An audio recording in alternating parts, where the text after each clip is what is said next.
내가 천하를 버릴지언정 천하가 날 버리게 하진 않겠다. 이 새끼 존나 나쁜 새끼다. 내가 언젠간 널 죽이겠어.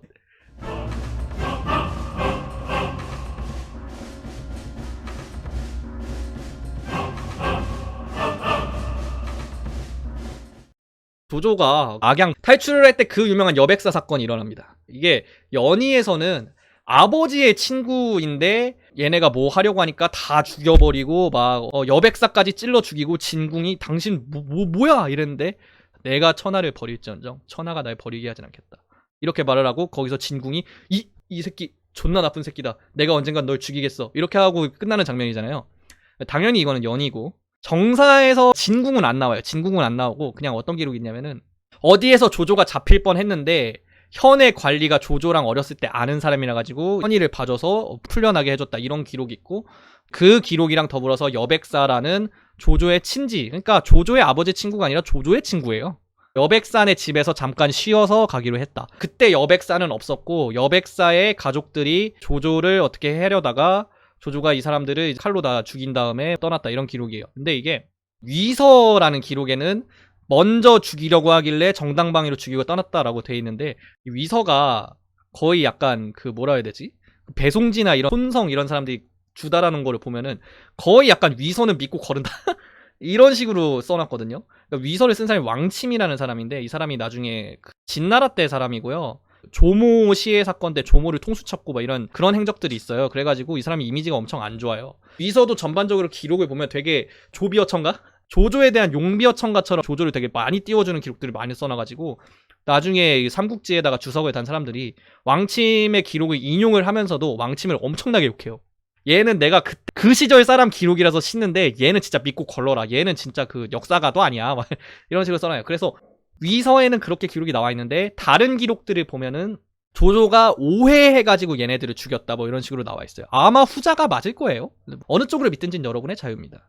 근데 이 후자의 기록 중에 되게 재미있는 기록이 있는 게 조조가 이때 사람들을 죽이고 나서 탈출하면서 어떤 식으로 말을 했냐고 나오냐면은 되게 구슬프고 처량하게 내가 남들을 버릴지언정 남들이 나를 버리지 않겠다라고 말하면서 눈물을 흘리면서 나갔다 뭐 이런 식으로 말했어요. 기록이 되게 묘한 게 조조가 이 말을 하고 처량하고 구슬프게 울었다는 게 이게 뭐야 싶을 수가 있어요. 왜냐하면 조조하면 우리가 이미지가 난세의 간웅이잖아. 냉철하고 냉혈하고 겉과 속이 다르고 감정 잘 숲일 것 같고 이런 사람이라고 생각을 하잖아요. 근데 이런 사람이 어떻게 보면은 오해였든 아니든 내 목숨을 살리기 위해서 결단을 내려가지고 사람들 죽였잖아. 난세의 간웅이라는 사람이 거기서 죽여놓고 막 눈물 흘리고 구슬프게 말해? 그러니까 되게 냉정하고 냉철하고 냉혈한 그런 사람이 아니었다고. 이 사람 되게 감정적이고 어떻게 보면 되게 솔직한 거지. 와 진짜 내가 진짜 이 사람들을 죽였는데 진짜 이거는 사람이 할 짓이 아닌 거 나는 알아.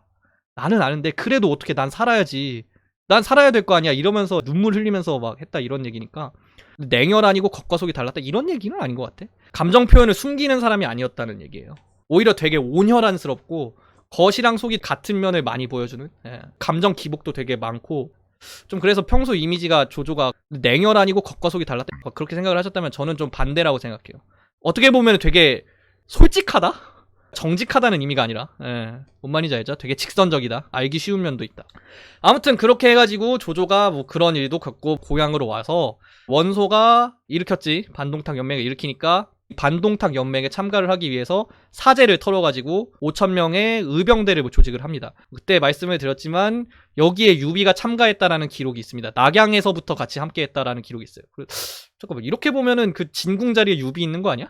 여백사 죽일 때 옆에 유비 있었겠네? 아닌가? 뭐 그건 모르겠습니다. 뭐 정확한 시기가 나와 있진 않으니까 그때인지 그 전인지 그 뒤인지는 몰라요. 뭐 이거 재밌는데 이 기록으로 해서 새로 삼국지 써보면 재밌겠다. 여백사 죽일 때 옆에 유비가 있었다 이러면은.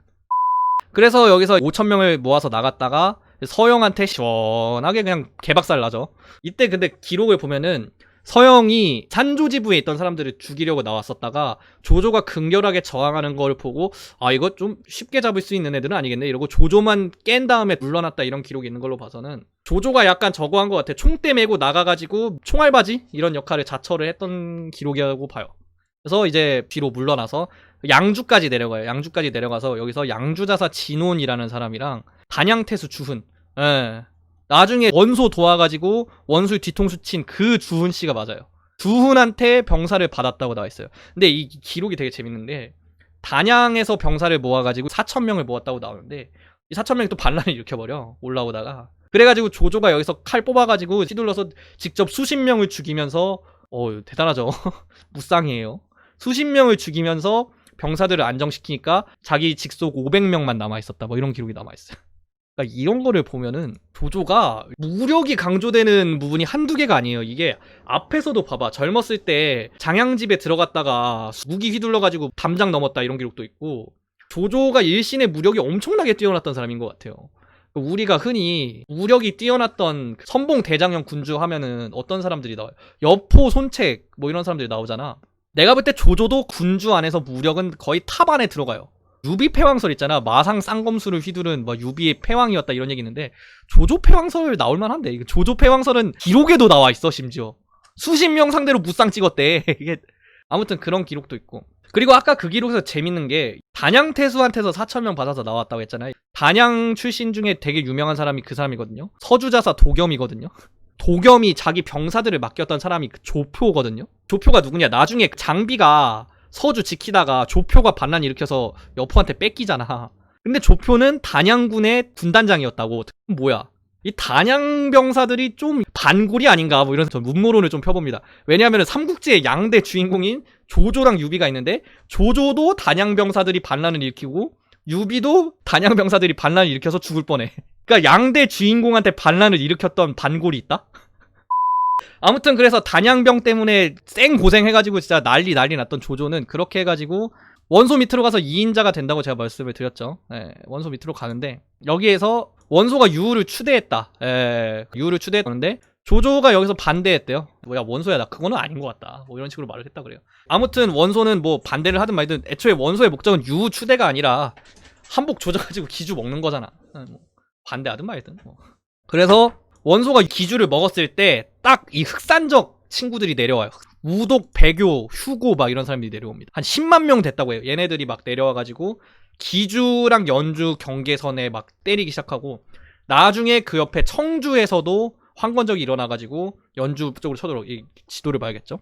자, 그래서 어떻게 되냐면은 살짝 올려야겠다. 흑산적의 본거지는 여기야. 병주 쪽이거든요. 여기에서 여기로 내려온 거야. 흑산적이. 그리고 청주에서도 이 황건적이니까 노란색으로 청주에서도 황건적이 일어나서 여기로 막 이렇게 치고 들어오는 거야. 연주가 거의 샌드위치 되는 분위기죠.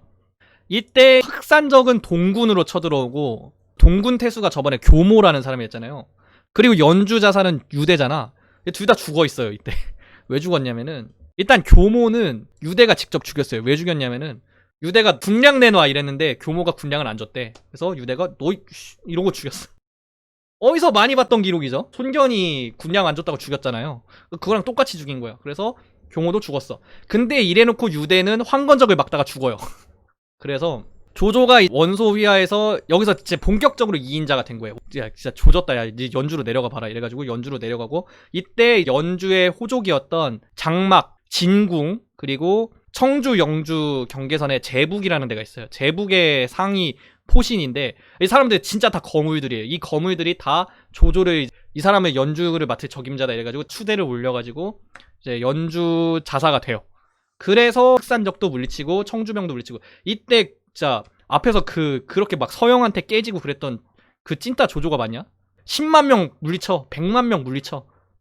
갑자기 그 찐따 같던 조조가 아니게 돼요. 왜 그렇게 됐을까? 자, 여기에서 원소가 조조 내려보냈잖아. 이때 원소 진영에 있던 되게 재기 넘치고 당대에 총망받던 인재 젊은 사대부 하나가 조조 진영에 합류를 했어요. 그게 굉장히 결정적인 차이를 낳았다고 생각해요. 누굴까요? 왕을 보좌할 재능을 가진 사람이에요. 조조가 나의 장자방이라 했던 사람이에요. 누군지 알겠죠? 순욱입니다. 순욱이 이때 원소 진영에 있다가 조조 진영으로 같이 내려가요. 아, 이게 또 운명적인 만남이에요. 이 순욱이 여러분 뭐 그거 알잖아요. 순욱 피라미드 그런 얘기 알죠? 순욱이 진짜 추천해준 인재만 한 트럭이 넘었다 이런 기록이 있잖아. 이 순욱이 어떤 사람이냐면은 영천 쪽 사람인데 지도를 볼게요. 영천 여기죠. 그러니까 순욱이 예주 쪽에 대호족이라고 생각하시면 돼요. 대호족인데 나중에 동탁이 집권을 하자마자 이 사람도 관직을 버리고 내려와가지고 사람들한테 여기 조만간 동탁군 쳐들어와가지고 작살 날 테니까 다들 피난하십시오 이러고 말을 해요. 근데 순욱의 말을 들은 사람도 있고 순욱의 말을 안 들은 사람도 있고 이러는데 결과적으로 나중에 예주가 한번 시원하게 작살이 나요. 이때 순욱의 말을 들었던 사람들은 와 이거 대박이다 진짜 역시 순씨 가문의 장자 오 능력 있는 사람이 이러면서 명성이 생긴 거예요. 그래서 어떻게 보면 당시 청류 사대부들의 또 다른 구심점 이런 역할을 하는 사람이라고 생각을 하면 돼요. 그래서 누군가는 이때 순욱이 조조한테 넘어가니까 그쵸 그게 웃기죠. 그런 사람이 왜 원소를 버리고 조조 편을 들었나 이거 되게 의문스럽잖아요. 더 나가가지고 그런 식으로 얘기를 하는 사람도 있어.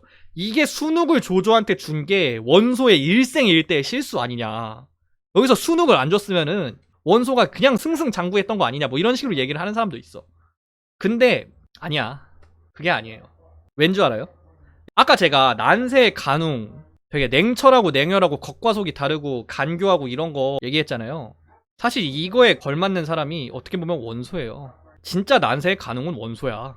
봐봐요. 원소 처음에 커리어 시작할 때 뭐 했어요? 태우를 협박하기 위해서 흑산적이라 속여가지고 맹진에 방어하고 백성들을 핍박하고 막 죽이고 이러라고 시켰다고 나와 있잖아요. 나중에 또 뭐 했어? 이 사람이 반동탁 연맹하니까 원회 휘하에 원시감 몇십 명이 다 도륙나고 이랬잖아요. 그동안 원소는 후회했다는 기록이 있어요? 이거를 막아보려고 뭐 했다는 기록이 있어요?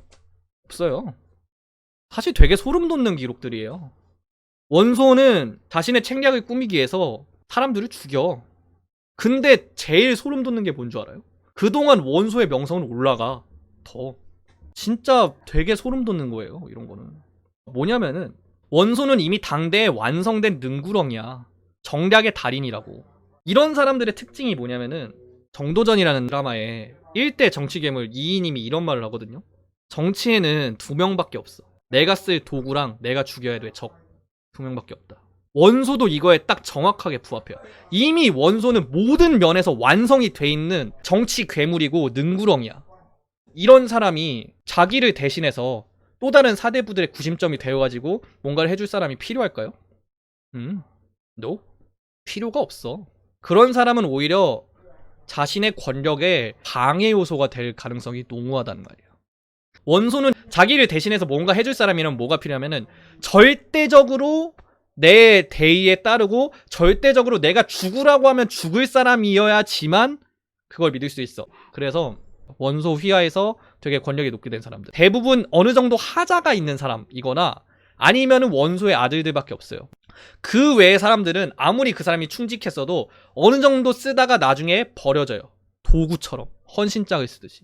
이게 어떻게 보면은 원소라는 사람의 특징이고 다른 걸로 보면 어떻게 보면 조조와 비교되는 원소의 한계점 같은 거라고 볼 수도 있어요. 너무나 완성된 정치 괴물이었기 때문에 독선적이게 될 수밖에 없고 이 독선성이 어떻게 보면은 나중에 원소를 패망시키는 결정적인 원인이 됐다라고 볼 수도 있어요. 아무튼 돌아와서 원소는 그런 사람이에요. 근데 순욱도 한 정치 한단 말이야. 당대에 또 다른 능구렁이가 어떻게 보면 순욱이라고 볼 수 있단 말이에요. 그러면은 능구렁이 아래에서 능구렁이가 책사를 하고 있다? 이거는 안 돼. 진짜 조직이 박살나는 길이에요. 원소도 그거를 알고 어떻게 보면 순욱도 그거를 알았던 거야. 내가 볼 때는 그래요. 그래서 순욱은 내가 진짜 원소는 아니다. 이래서 나갔을 가능성이 높고 그래서 어떻게 보면 조조를 선택한 걸 수도 있어요. 왜냐? 일단 원소랑 다른 점이 뭐야? 화통하잖아.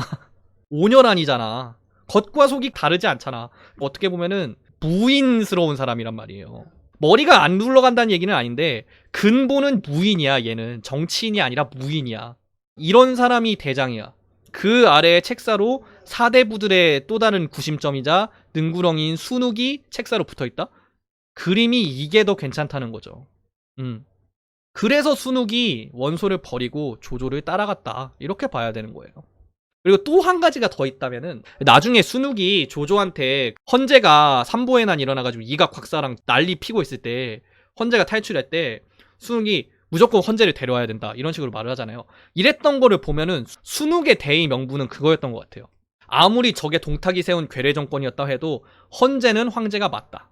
이게 어떻게 보면 순욱이 가슴속에 품고 있는 대의였을 거라고 저는 생각이 해요. 근데 봐봐 원소는 유우를 황제로 추대하려고 했잖아. 그러니까 어떻게 보면 헌제를 황제에서 안 하려고 한 거잖아.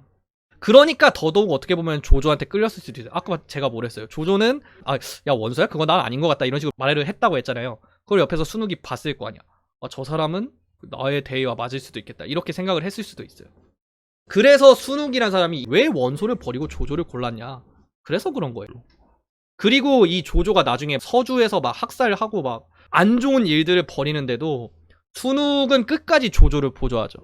이랬던 걸 보면은 순욱이 마냥 되게 한 황실에 충성적이고 마냥 되게 좋은 사람이고 되게 밝은 점이 있고 이랬던 사람 아니에요. 제가 아까 은근히 순욱을 능구렁이라고 표현한 게 그런 것 때문이에요. 순욱은 제가 볼 때 현실에 절대 눈을 돌린 사람이 아니었던 것 같아요. 그러니까 이 사람이 조조의 단점을 몰랐을 것이다? 그거는 아니야. 그랬을 수는 없어. 근데 나는 그걸 감수하겠다라는 거지. 그래도 원소 밑에서 내가 있다가 언젠가 헌신작처럼 버려지느니 이런 단점이 있는 사람이라고 해도 이 사람 밑에서 헌제를 데려와서 황실을 살리는 게 제일 현실적으로 올바른 길이다라고 생각을 했을 가능성이 높다는 거죠. 아무튼 그래서 순욱은 조조를 따라갑니다. 이렇게 당대의 금수저 집안의 무인 군주와 젊은 사대부들의 수장인 순욱이 운명적으로 함께 손을 잡게 되는 거예요. 그래서 흑산적들이 쳐줘오는데 당연히 시원하게 얘네들은 조조한테 싹 다 깨져요.